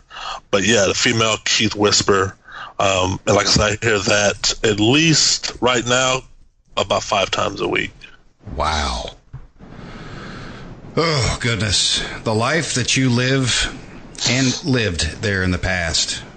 My heart goes out to you there. That has to be a lot to take, my friend, and you're doing a great job with it. Getting some closure. You've got a book out. You've got some YouTube channels. I want you to give all this information out to people because this helps others, and that's what this is all about. So the mic is yours, Keith. You know the drill.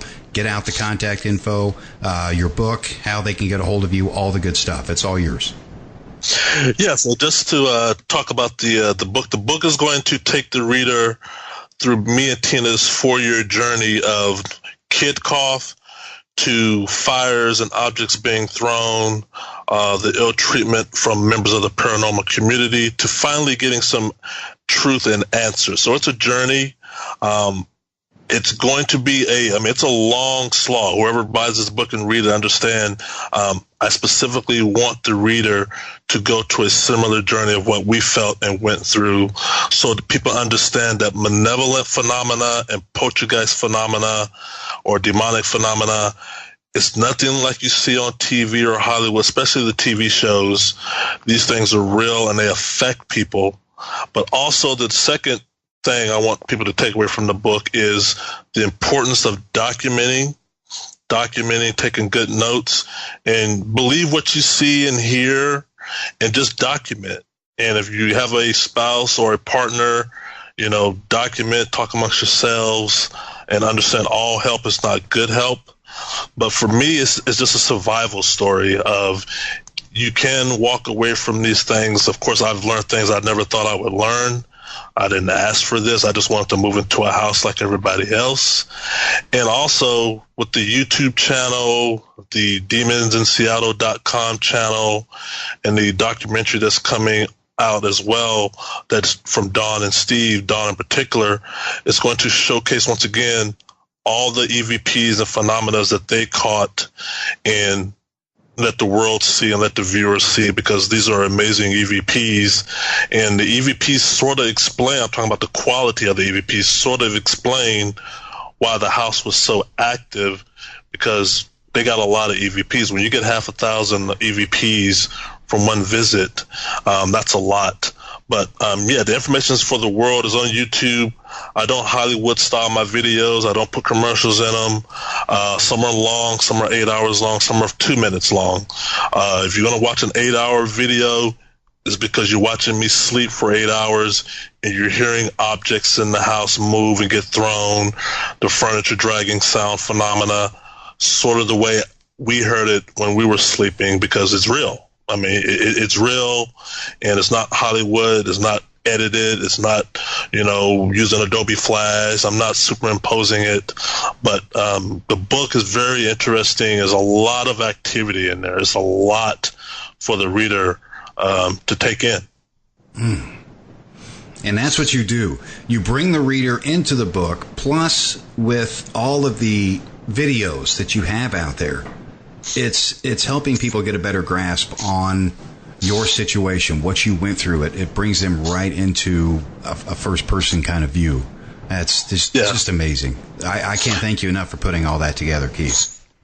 Yeah, there's a Bible reenactment video that I made from scratch, animated video, that I work with some developers at Microsoft who do the Xbox CGI stuff. These are friends of mine, but we wanted to recreate the first Bible burning of how me and Tina heard it and felt it when we were sleeping at night and the fire alarm's going off and you wake up and see a Bible burning outside your bedroom door. So there's 2 reenactment videos. These are not the actual event. That's why we call them reenactment videos, but they sort of give you an idea of our mindset. We're in a slumber and all of a sudden there's a fire in the house.